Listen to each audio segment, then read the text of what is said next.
Hello, Renee Flamand here. This topic is of particular interest to me because it's truly a manipulation that they will do till the very, very, very end. And it usually happens at the very, very, very end, and after the end happens. So you are going back and forth, back and forth, back and forth, or you've broken up and it's after and they're hoovering you. In comes the breadcrumbing. What's breadcrumbing? Okay, I'll share with you what mine looked like. I would get messages. I've had videos with you about how I've been through blocking, not blocking, every incarnation. When there was no blockage, I would get messages and texts and things like voicemails. I'm going to marry you. This is breadcrumbing because you're broken up or you're at the final stages, and they're doing this to keep you on the hook. I think I referred to this in my last video just now. They want to, or the other one, whatever. They want to keep you on the hook as a bench warmer so that they, even though now you're old supply, you're broken up, you're on your way out, they have a new supply lined up, they don't want to lose you. Oh, no, no, no, no. It's easier to keep old supply than find new supply. So they're going to probably continue to say to you these things. It occurred to me after a while that he's probably saying these things to all of his new supply. It's part of my last video for sure. I mentioned that, and that was one of the painful realizations. But I kept getting messages like, I'm going to marry you. I'm going to put you on a pedestal. I'm going to come back and find you. When things straighten out, I'm going to come get you. I'm going to worship you. You deserve it. No one loves me like you. I'm going to make you the happiest person on the face of the earth. All I want to see is that smile. I don't want to see tears anymore. I'm so sick of hurting you. I told you, mine was good. These are breadcrumbs they leave for you. They want you to follow them, think about them. They're just enough, and they come in just often enough, maybe, to keep you from moving on to another person. Because now you're like, ooh, and you're hoping he means it. Ooh, maybe he means it. Ooh, is he going to come for me? Ooh, he's going to marry me. He still loves me.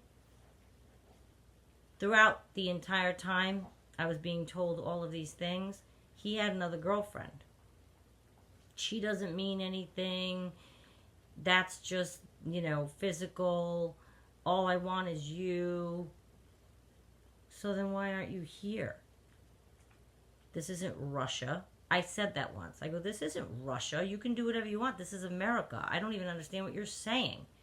If somebody says to you that they feel this, and this, but they're over here with another new supply, but they're still calling you, breadcrumbing you, I would just say, that doesn't even make any sense. Then why aren't you here? And this was after I left him, and I didn't even necessarily want him here. But I would say to him, I don't understand what you're doing right now. Why are you saying all of these things, yet saying, you're not stuck there, you just met her. You don't have children, I don't even get it. It made no sense. And that's what finally hit me between the eyes, that he's lying, never cared, this is breadcrumbing, and he's probably saying exactly the same exact things he's saying to me. Not even probably, he's saying them to every person. Past, new, past to keep on the bench, and new to ensnare into their web. How else is he going to love bomb? I think I said once before, they're not that creative. They can't come up with new material all the time. So basically, I'm going to come get you. I'm going to marry you. Oh, I've never been in love before in my whole life. That was one. Okay. So the breadcrumbing you want to look out for. And I'm not trying to break your heart. If right now you are finding yourself in the midst of a breakup and the person is trying to call you and give you positive words and trying to hoover you, and they'll say anything and swear on anything, then I want you to look at that and beware and be careful, because the breadcrumbing is 1,000% to keep you in there. Well, you'd be just another one of old supply. And that's where I got to realize I am being breadcrumbed because I answer him. I respond to him.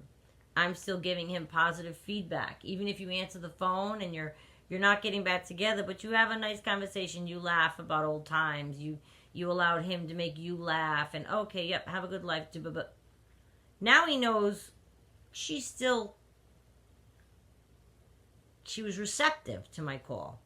She laughed at something I said. I can still get her if I wanted her. Okay, old supply kept at bay, check. And then the breadcrumbing might fall off. But then I found, okay, so he's calling. Then I was ignoring. Ooh, breadcrumbing started all over again, heavy. And it gets heavier every time.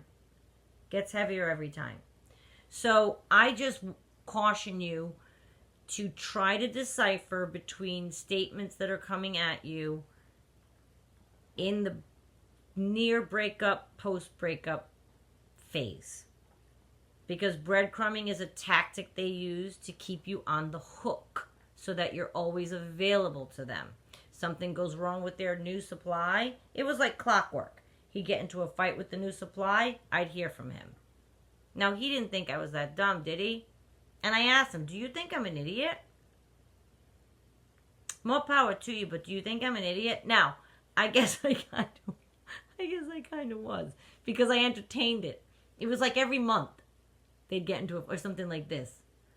And he's not with one person exclusively. He's with a lot of people. And that poor girl, she had no idea what he was telling me. Can you imagine? Well, we can't imagine because they do it to us. But so now I was the source of someone else's. She has no idea that he was still contacting me. Zero idea. Zero. And I felt so bad for her. And I used to say to him, don't you feel bad? What are you doing with her then? If you feel like all of these things, like if you want to challenge your narcissist, which I don't recommend because your narcissist might be a dangerous person. Mine wasn't a dangerous person.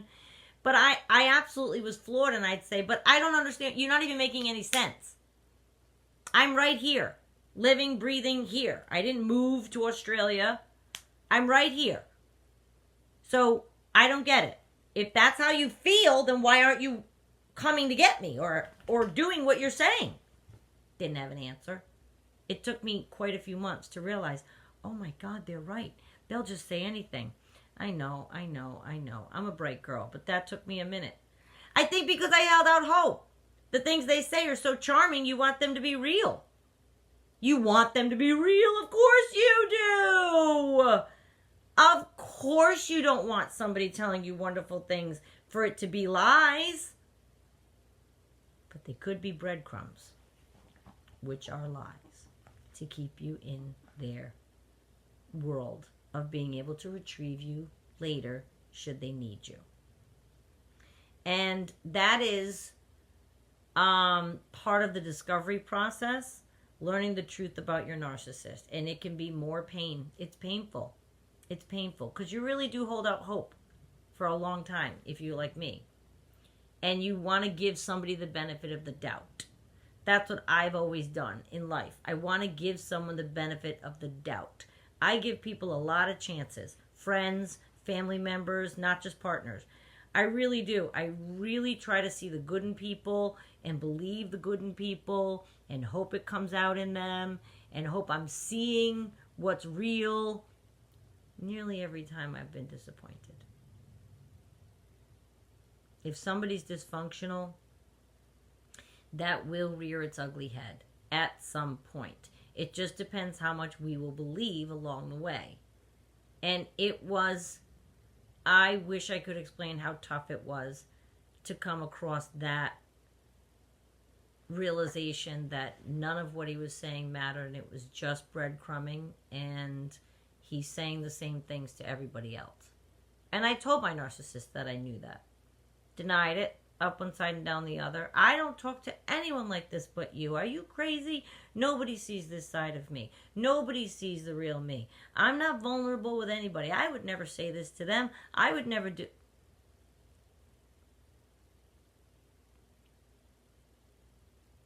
I just crossed my eyes. Did you see that? That's how I felt. It's mind-boggling. Because think of yourself. If you feel something or some way about somebody and they're in front of you, what's stopping you? This isn't like some other country where there's like a social caste system and you're not allowed to come near me. What's stopping you? My house isn't encased in barbed wire. It makes no sense when you think of it. If they're breadcrumbing you, but they're not with you, then why are they breadcrumbing you? Then why are you over there if you could be here? It makes no sense. So that's what breadcrumbing is. So keep your eye on that and you try to decipher for yourself. But I just want you to be aware that that is something that they will do, and they will do it wholeheartedly. And the longer you resist, the more creative they will get and give you really good lines. They really, really will. Time and action. Those are the only things that will show you a narcissist means what they say. And so they don't mean what they say. So you will never get time and action. But don't just go off their words. Oh, God, no. No way. Words are zero. Zero. And you know it, I know it, and they know it. They just think that they can still fool you because you're accepting it. You're allowing them. Hi, monkey. We're teaching them how to behave. We're teaching them that it's okay to do that to us. So they think it's all right, and they might even think we're buying it. But you don't need to. Give it some thought. I just wanted to point this out to you, that they will breadcrumb you to death to try to make you stay in their web. Okay? That's it.